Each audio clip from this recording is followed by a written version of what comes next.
अस्सलाम वालेकुम 89 न्यूज़ के साथ मैं हूं सोनिया खान। नाज़रीन, मेरे साथ मौजूद है साबिक ब्यूरोक्रेट इरफान असगर शेख साहब, जो कि साबिक ब्यूरोक्रेट मैं पहले भी बता चुकी हूं कि रहे हैं, लेकिन इनके साथ एक बड़ा हाथ हो जाता है। वो किस तरह, ये आज के प्रोग्राम में आपको बताएंगे। इनके घर में 2.25 करोड़ की चोरी होती है, और चोरी कौन करता है? चोरी इनकी अपनी मुलाजिमा करती है।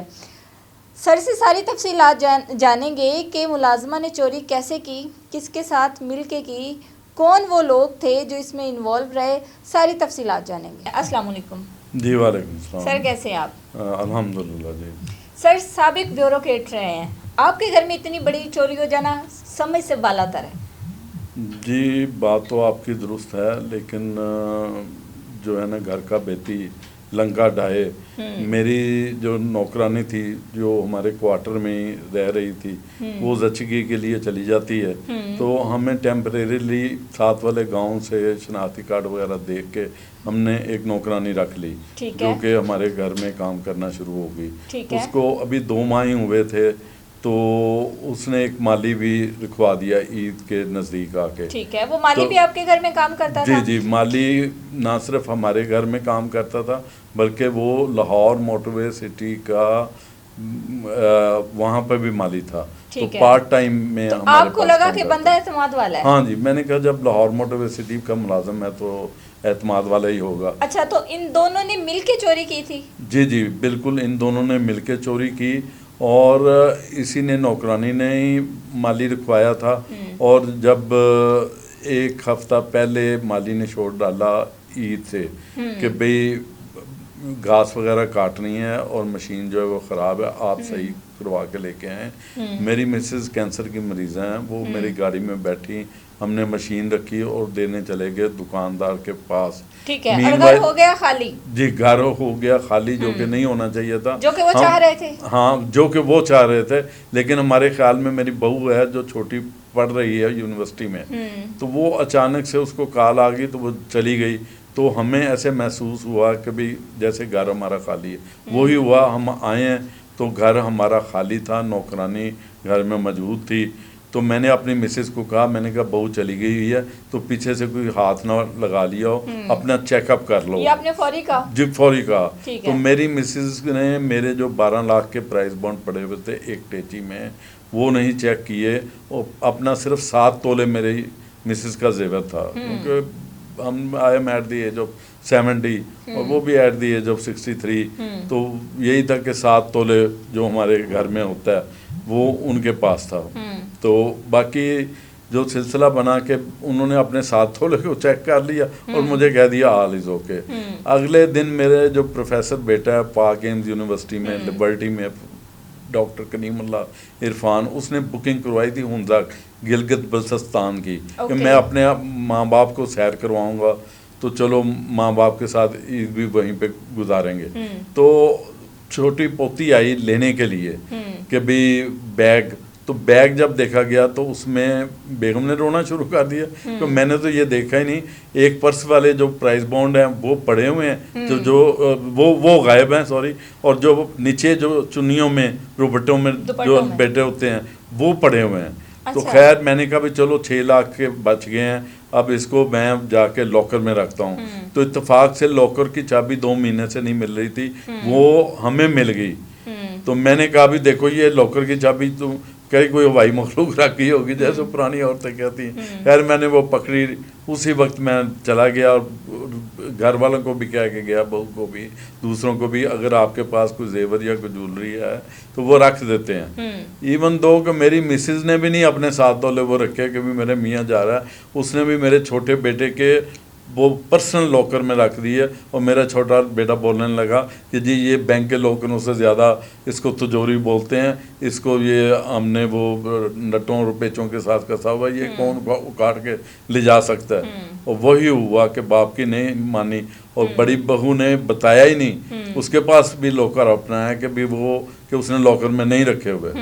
तो किस्सा मकसद ये है कि चोरी की जो इब्तदा हुई वो नौकरानी ने कहाँ से की, इत्तेफाक से मेरी पोती एक दफ़ा कमरे में बंद हो गई, तो वो लॉक खोलने की ज़रूरत पड़ी, तो कोई तरीका कार नहीं था, तो घर को सेहन में रास्ता जाता है खिड़की से, तो खिड़की को ग्रिल नहीं लगी, तो उसी नौकरानी से हमने कहा कि इसको खींचो शीशे को, तो जो लॉक जो है वो टूट जाएगा। तो वो ही हुआ, वो शीशे का लॉक अब वो टूट गया, तो वो पता लग गया उनको भी ये रास्ता है। किसी कैमरे को नहीं उन्होंने छेड़ा, घर में कैमरे आपने बताया और आपके साथ ही हाथ हाँ हमारे साथ। अच्छा, चोरी के बाद, वारदात के बाद फरार हो गई, घर में रही? जी जी जी, ये बड़ा अच्छा क्वेश्चन है कि उसने हमें शो ही नहीं करवाया। हमने उसको जब कहा कि भी हमारे प्राइस बॉन्ड जो है वो चोरी हो गए हैं और इस तरह हमने, वो कहती नहीं वो आपकी जो मिसेज हैं वो बोल बुलेखा हो जाता है, आपको आप आएंगे मिल जाएगी। आपको कब पता चला कि हमारा इतना मालियत का सामान जो है वो गायब है? उसमें कितनी मालियत की कौन सी चीज़ थी? जेवर कितना था, पैसे कितने थे? हाँ जी, उसमें मैंने आपको बताया ना कि मैं तो बच्चों के साथ चला गया सैर के ऊपर, और आपको प्राइस बॉन्ड का भी जिक्र कर दिया। जी। अब उसकी FIR तो मैं दर्ज करवाने से रहा, इतना टाइम ही नहीं था मेरे पास। अच्छा, मेरे पास जो 6 लाख के प्राइस बॉन्ड थे वो मैंने बैंक में अपने जाके जमा करवा दिए। अल जलील बैंक में लॉकर था, वहाँ पे जाके जमा करवा दिए।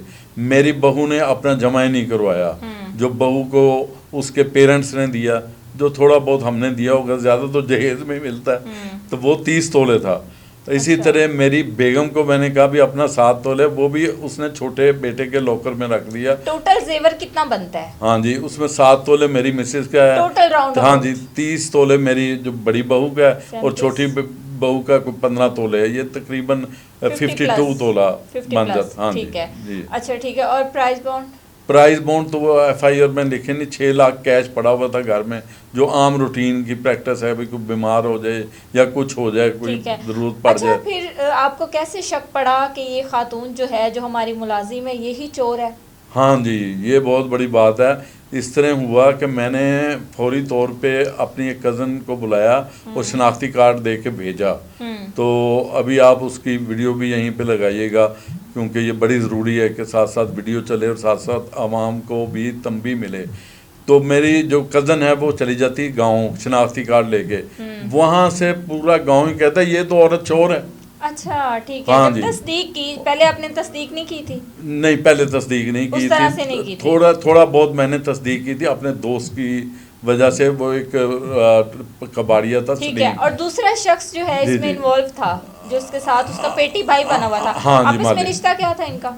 आपस में इनका रिश्ता, जब मैंने इनसे पूछा कि भाई मुझे पता भी लग गया गांव से भी ये चोर है, तो मैंने इनके नंबर डेटा निकलवा लिया फौरन ही। मियां बीवी थे क्या थे? नहीं, कुछ भी नहीं थे, कुछ भी नहीं थे। इन्होंने कहा कि हम एक दूसरे को जानते नहीं। वो भी वीडियो आप यहाँ पे उसको डालिएगा ताकि लोग देख सकें कि ये कैसे झूठ बोलते हैं। हाँ जी, तो वो डेटा निकल आया इनका कि ये एक दूसरे को जानते हैं। मुझे ये बताएं, ये फरार आपके घर से कैसे हुए? नहीं, फरार नहीं है, हुए ही नहीं है, दोनों ही नहीं फरार। बड़े मुतमिन रहे, मुतमिन रखने की कोशिश करते रहे। हमने जब इन्हें कहा कि उन्हें कहने लगे कि अगर हमारा डेटा निकल आया तो हम चोर हैं, तो मैंने कहा भी चोरी भरे।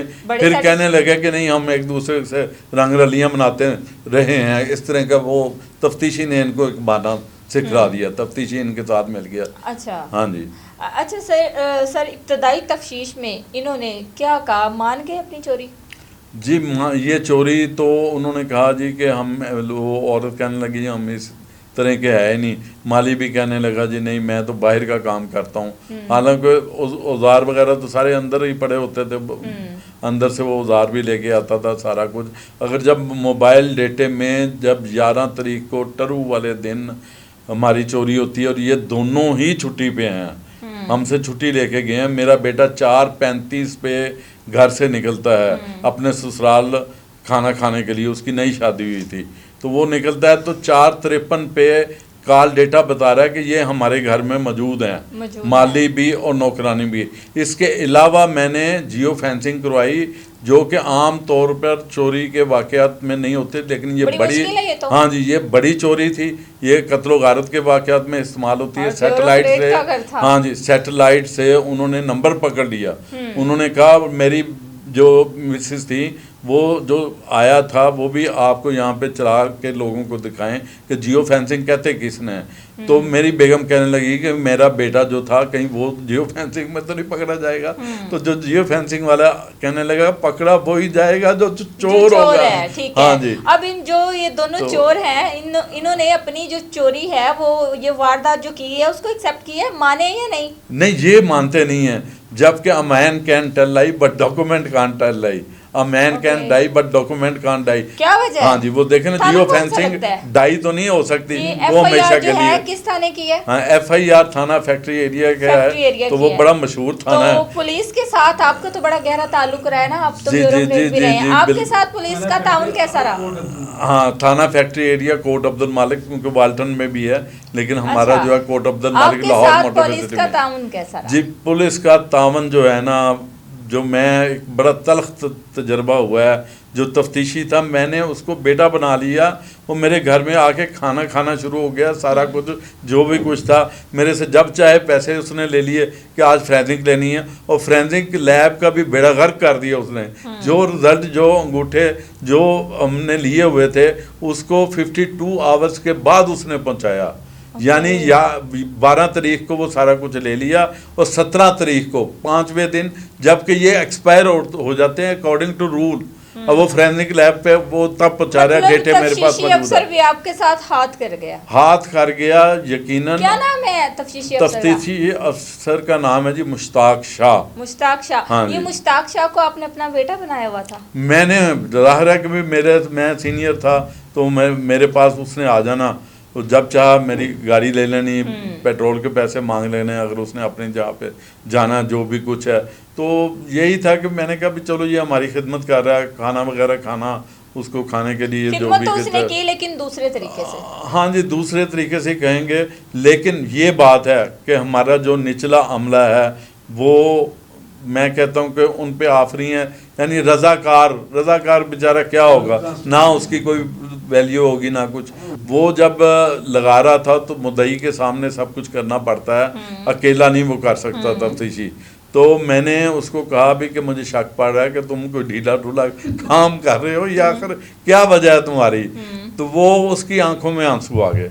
उतनी देर में तफ्तीशी बाहर निकला हुआ था, तो उसने मुझे कहा कि सर आपका नंबर मुझे चाहिए, मैं आपको सारा कुछ बताता हूँ। फिर उसकी क्रॉस टॉक जो मेरे साथ हुई वो भी आपको दिखानी पड़ेगी ताकि आम आदमी को पता लगे। चलो मैं तो एक अच्छी कुर्सी से रिटायर हुआ, पुलिस वाले कर क्या रहे हैं। तो बेचारा उसने मुझे जो बात बताई, उसने कहा जी कि ये बाहर गया हुआ है तफ्तीशी और ये लेन देन के लिए गया था, और सुबह इसने DSP को भी पैसे देने हैं। मुश्ताक शाह जो आपके बेटे बने हुए थे वो उधर से मामलात अपने तय कर रहे थे? जी जी, और ऊपर तक मामला तो उन्होंने तय कर दिया। अगले दिन मुझे रज़ाकार ने बताया कि इसने DSP एहसान के सामने पेश करके औरत को भी बेगुनाह करार दे देना है और मालिक को भी बेगुनाह करार देना है, और उनको सिखाया गया। हाँ जी, और इनको सिखाया गया कि ये जाके तुमने बातें करनी है, और इतने पैसे आज मिले हैं इसको तफ्तीशी को, कल इतने पैसे मिलने हैं। मैंने ये रिकॉर्डिंग RPO को दिखा दी, सुना दी, DPO को सुना दी, तफ्तीशी को सुना दी। या एक नया DSP फारूक था जो इसी बात की तहकीक कर रहा था, उसके बाद अलहदा से मैंने इंक्वायरी लगा दी कि ये करप्ट तरीन है, ये वहाँ से हमारे पैसे ऐसे भी लेता रहा है और वहाँ से भी ले गया, बाहर से भी उनके घरों में जाके। तो अब किस्सा मकसद ये था कि उसने एहसान ने भी छोड़ दिया, और जो आखिरी DSP लगा हुआ था फारूक हसन, वो भी कहने लगा जी ये बेगुनाह है। मैंने कहा अगर ये बेगुनाह है तो आप सब झूठे हैं, ये डॉक्यूमेंट्री एविडेंस है, ये बोलता है, ये जियो फेंसिंग बोलती है कि भाई इन्हीं लोगों ने वारदात की है, यही पहुंचा सकते हैं। और मज़ीद बरा एक हमारे पास गाड़ी आई जो कि हमारे घर के पास खड़ी हुई, मेरी मिसेज ने कहा भी कि कौन लोग हो, उन्होंने अपना तारफ़ करवाया कि तफ्तीशी सारे पैसे ले जा चुका है, और मेरी मिसेज ने थाने में उस आदमी को पकड़ लिया। वो आया था सपोर्टर बन के माली का। तो वो फिर मेरी मिसेज ने कहा कि तुम आए थे, उसने एडमिट किया। वो भी आपको आवाम को दिखानी पड़ेगी कि ये देखें ये लोग सपोर्टर हैं, और वो अपने आप को, अल्लाह ना करे, मैं तो उस शख्स को बहुत अच्छे तरह जानता हूँ, राना तनवीर ऐसा आदमी नहीं है, उसका नाम बदनाम करना शुरू हो गया जी कि हम उसके सपोर्टर हैं, ये है वो है, हम सेक्रेटरी हैं उसके, और इस तरह की बातें करने। हालांकि वो बेचारा शरीफ आदमी है। तो ये जो हैं, अब ये पैसे इतने तफ्तीशी ने ले जाके ऊपर तक बांटे, और मेरी जो है वो जमा पूंजी तो नहीं मेरी कह सकते, लेकिन चोरी है मेरी कह सकते हैं। बहुओं ने, मेरे बेटे ने कहाँ से इतना कमाना है, जो उसके ससुराल वालों ने जहेज में दिया जेवर, वो कहाँ से इतना, वो तो बेचारा स्कूल टीचर है या प्रोफेसर है। तो इसी तरह मेरा जो छोटा फार्मेसी में बेटा है, वो कितना, ये तो अल्लाह की तरफ से हमने गिफ्ट दिया हुआ था। अच्छा बस सर, ये हो गया। समझ नहीं आती जब आप जैसे लोग, जो जाहिर सी बात है एक स्टेटस आपका अभी भी है, जाहिर सी बात है साबिक ब्यूरोक्रेट रहे हैं, जब आप जैसे लोगों को इंसाफ नहीं मिलेगा तो आम लोगों को कैसे इंसाफ मिलेगा? आपका इनके साथ बड़ा गहरा ताल्लुक रहा है, अब जब इनसे वास्ता पड़ा है तो समझ से बाला तर है, ये तो किसी के भी नहीं होते। हाँ जी, ये तो आपने बड़ी डेप्थ की बात की है, बल्कि आपको खराज तहसीन पेश करना चाहिए। ये मुझे पूरी कॉलोनी वाले कहते हैं कि भाई ये जो है ना, ये इनको भारी कीमत चुकानी पड़ेगी, चोरी इनको देनी ही पड़ेगी। जबकि जियो फेंसिंग रिपोर्ट आ गई, कॉल डेटा आ गया, फिर सीसीटीवी में मुजरम भी पकड़ लिया आपकी मिसेस ने, जो कि बता रहा है कि तफ्तीशी सब कुछ ले जा चुका है। और फिर सारी जो डीएसपी वगैरह हैं वो इसको बेगुनाह करते जा रहे हैं, जबकि ग्राउंड एविडेंसेस इनके खिलाफ जा रहे हैं। जियो फेंसिंग बता रही है कि ये मुजरम है, कॉल डेटा बता रहा है। तो ये झूठ की बात तो नहीं सुनी जानी। Documentary, there is sufficient government ये एविडेंस ऑन ग्राउंड है to categorically approve the charges against the culprits as well as the inquiry officer and the high ups of the department के high ups of the department इसमें involve हो गए हैं। अब जो फारूक हसन है, जो जिसकी मैंने तफ्तीश जो है वो लगवाई, अब मैं उस पर हैरान हूँ कि नया तफ्तीशी लगा के भी मैं उसका नॉलेज चेक किया तो वो कहने लगा जी आवाज़ से शेख साहब जियो फेंसिंग जो है वो चेंज हो जाती है। यानी इट्स एन अप्रैल फूल। अब क्या कहेंगे कि ये पाकिस्तान की गवर्नमेंट देखें कि ऐसे डीएसपी इलिटरेट, यानी जियो फेंसिंग का तल्लक सैटेलाइट के साथ है। अंधेरी और तूफ़ानों में जो मुजरम है वो बेगुनाह कर दिए जाए और बेगुनाह को फांसी पे चढ़ा दिया जाए, तो ये तो बात नहीं हो सकी। सर क्या लगता है कि आपको इस आपके केस की जो है मज़ीद साफ शफाफ इन्वेस्टिगेशन होगी या नहीं? मेरी तो मुझे पता है कि जी कि मैंने तो इनका पीछा करना है और इनके पास अब तक कोई भी जवाब नहीं है। अभी इन्होंने कहा जी हम सीआईए वाले को भेज रहे हैं, और अब जो फारूक हसन है उसको हमने चेंज कर दिया है, और इसको तफ्तीशी को हम डिसमिसल फ्रॉम सर्विस कर रहे हैं। और इस बात को भी महीना हो गया है, इन्होंने ना सीआईए के पास भेजा। एक ऑनेस्ट है एसएचओ, वो मेरा बेचारा कई दफ़ा साथ दे रहा है, लेकिन वो भी कहता है कि सीआईए के पास बात जाए तो हम चल कर के इसको आगे लेके जाएं और सारा कुछ आपकी रिकवरी हम दें। तो ये रिकवरी फिर कमेटी डाल के देंगे या किसी के चोरी किया हुआ पैसा देंगे। अभी तक तो उन मुजरमों को तो ये छोड़ चुके हैं, तो ये दोबारा से इनको पकड़ना चलेगा, क्योंकि तफ्तीश जो वो चेंज हो जाए तो दोबारा से ये पकड़ सकते हैं। लेकिन अब देखें ना जी, इसमें 4 महीने गुजर गए, जो ग्रेविटी ऑफ केस है वो कम से कम होता जा रहा है। तो इसका मतलब ये नहीं कि मेरी चोरी नहीं मिलेगी। Slow and steady wins the race. इनको चोरी देनी पड़ेगी।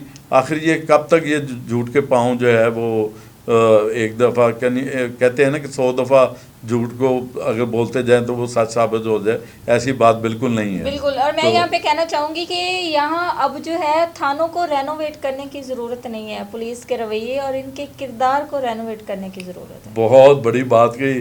सच बताएं तो मैं जब मेरी चोरी हुई ना, तो यकीन करें कान टूटे मेरे पास आ गए, कहते सर सुबह आपके पास आपकी सारी चीज़ें होंगी। मैंने कहा नहीं, जो पुलिस डिपार्टमेंट है ना, मैं जो वे बनता है मैं वो अडॉप्ट करूंगा। ज़ाहिर सी बात है, हम वायोलेशन ऑफ लॉ कैसे कर सकते हैं? तो वो फिर अगर हम वायोलेशन ऑफ लॉ नहीं करते तो पाकिस्तानी मुसलमान होने के नाते हम पाकिस्तान इस्लामी जमहूरिया पाकिस्तान में रह रहे हैं, हमारा ये राइट है कि हमें इंसाफ दिया जाए और हमें तहफ़्फ़ुज़ दिया जाए। हाँ जी बिल्कुल, तहफ़्फ़ुज़ जब ये नहीं देंगे तो जाहिर है मैनेजमेंट के ऊपर बात आएगी, के डाकू बनेंगे, जी लोग जी डाकुओं से रब्ता करेंगे, फिर और भी बड़े तरीके होते हैं। तो खुदारा जब हम कानून को अपने हाथों में नहीं लेते तो साफ शफाफ इन्वेस्टिगेशन किया करें, ताकि हम अमन तरीके से इस पाकिस्तान में रह सकें और हम जो है वो प्राउड से कह सकें कि जी हाँ, हम पाकिस्तान में सेफ हैं। हाँ जी, पुलिस को जो है वो क्विक एक्शन लेना चाहिए। जितनी ये डिले कर रहे हैं, इनका आदमी अगर कोई शहीद हो जाए तो 2 दिन में ये इन्वेस्टिगेशन को पकड़ के उसको बाहर ले आते हैं। और ये तो इतनी छोटी सी चोरी है कि सारा कुछ तो मैंने इन्हें पकी पकाई खीर बना के दे दिया, और अभी तक जो है वो ये अपनी बंदर बांट कर गए हैं, और इनको पूछने वाला कोई नहीं है। इनको पूछा जाएगा, इनसे चोरी जो है वो हमें मिलेगी इंशाअल्लाह ताला। और ये देर क्यों लगा रहे हैं, किस बात की देर है, इनकी भी इंक्वायरियां लगनी चाहिए कि 4 महीने हो गए, एक क्रिस्टल क्लियर चोरी है और उसमें ये देर से देर कभी कमेटी बना देते हैं, कभी और फिर मुझे तो इन्होंने फुटबॉल बना दिया है। कभी इधर आ जाओ, कभी आरपीओ के पास मुझे जाना पड़ता है, कभी डीपीओ के पास, कभी आईजी के पास। तो मुझे तो इन्होंने बस इस तरफ लगा दिया, I am at the age of 70 years. और उसमें बताएं कि भाई ये जानबूझ के भी ये थक जाएगा, बैठ जाएगा तो चोरी हड़प हो जाएगी। ये सब की इनकी मिली भुगत है। सबको वज़ीर आला को पूछना चाहिए। आखिर सिस्टम है, वज़ीर आला की बदनामी है, वज़ीर आज़म की बदनामी है। जिस शहबाज शरीफ के साथ मैंने काम किया है वज़ीर आला माना टीम में, तो ये तो सारी गवर्नमेंट जो है फिर तभी तो ये फिर बैकग्राउंड जो है वो ऊपर से मैनेजमेंट को के ऊपर बात आ जाती है। गलतियां इन लोगों की हैं, चोरी हमारी नेकेड आई है। इंटेरोगेशन ऑफिसर वज़ीर आला माना टीम में सारी इनको मैंने चोरी पकड़ के दी हुई। तो और उसके बाद अब साफ शफाफ इन्वेस्टिगेशन करना मेरे ख्याल में अभिदारों का काम है। हाँ जी, और अब तक चोरी मिल जानी चाहिए। Thank you sir, thank you so much.